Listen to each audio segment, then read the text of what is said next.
Josef Stalin was born Josef Vissarionovich Jugashvili in 1879 to Ekaterina and Vissarini. Stalin attended theological seminary in Tiflis, Georgia, but never graduated because he was expelled.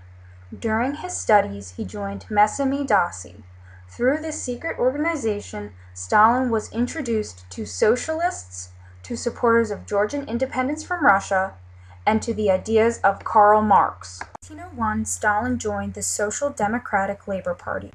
2 years later, after a dispute between Lenin and Martov, Stalin sided with Lenin and became a Bolshevik. A pro-Lenin article helped propel Stalin to power, as he was given the position of Commissar of Nationalities.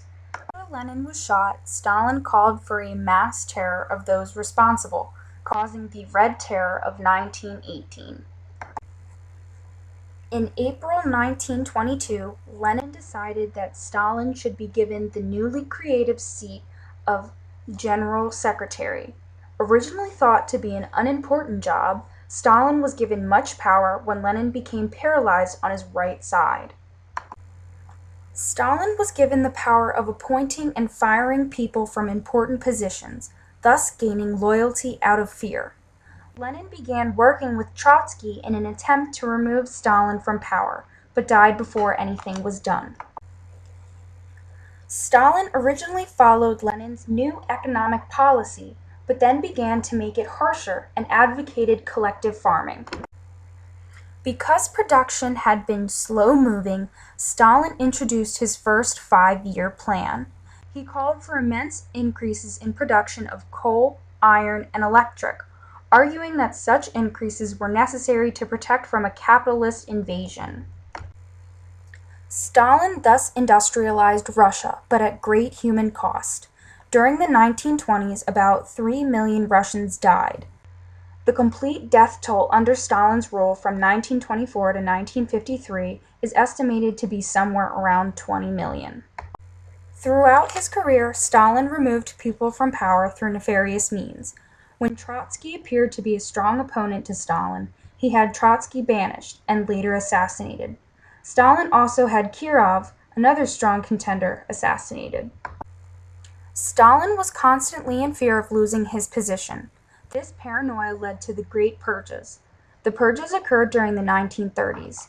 Many Soviets, including old Bolsheviks and Trotskyites, were killed in order to remove traitors to Stalin's cause. After the rise of Hitler's Nazi Germany, Stalin decided to join an anti-fascist alliance in order to combat Hitler. The then current British Prime Minister Chamberlain didn't want anything to do with Stalin, but Winston Churchill believed that Britain needed all the help it could get, including that from Stalin. The paranoid Stalin believed that Chamberlain had rejected his proposal because he was in a secret alliance with Hitler. After realizing a war with Hitler was inevitable, Stalin joined a non-aggression pact with Hitler in order to build up his army. A Soviet invasion of Finland exposed the problems of the Red Army during this time. Stalin believed that Hitler would not invade until 1942. Stalin received information that Hitler would invade in May of 1941 from multiple sources, including Winston Churchill. But when Hitler did not invade on time, Stalin believed it to be a trick and believed that the war would not begin until the summer of 1942. In June 1941, a deserting German soldier warned the Soviets of the incoming invasion, yet Stalin continued to disbelieve. On the next day, June 22, 1941, Hitler invaded the USSR. The Red Army was ordered by Stalin to take not one step backward. Because Stalin had never signed the Geneva Accords, fighting in Russia was brutal. By September 1941, German troops were deep into the Russian heartland. Stalin ordered the troops to perform a scorched earth policy. Stalin also advocated a simple strategy of attacking Hitler with fresh troops as often as possible. He was very successful, especially during the winter, as the German troops were not as well prepared. During the spring, the Germans closed in on Stalingrad. The Red Army was supported by products of Stalin's 5-year plan, which strengthened Stalin's claim about the importance of industrialization. Stalin assigned General Zhukov to the defense of Stalingrad. Zhukov encircled the Germans, thus causing their defeat. Stalingrad was the turning point of World War II. When the Big Three, or British Churchill, American Roosevelt, and Soviet Stalin, met in Tehran in 1943, they discussed Allied strategy. Stalin asked again for the opening of a second front in Europe. They finally decided for the invasion of France to occur in spring 1944. The Normandy invasion allowed Stalin to take many of the countries previously held by Nazi Germany. One was especially controversial, and that was Poland. Stalin refused to have a Polish government that was anti-Soviet. The Big Three met yet again at Yalta to discuss Soviet influence in Eastern Europe after the war, especially in Poland.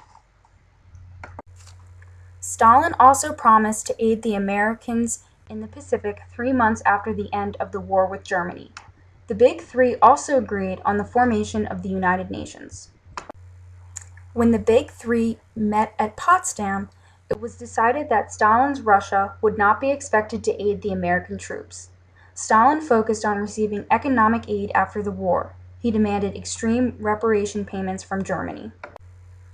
Stalin was not as successful at the Potsdam Conference, but was given control of East Germany and Berlin. In the early 50s, Stalin decided to have another great purge. Thankfully for the Soviet officials, Stalin fell into a coma before anything could begin. When Stalin stopped breathing, the doctors did not make strong attempts to revive him. Many believed Stalin would execute Soviet officials as a result of his coma, including the doctors caring for him at the hospital. After Stalin's death, many of those imprisoned were released. Nikita Khrushchev, who had become the new leader of the Soviet Union, began to destroy Stalin's reputation as protector of the USSR. Stalingrad was renamed Volgograd, and Khrushchev attempted to remove Stalin's image from many places in the Soviet Union.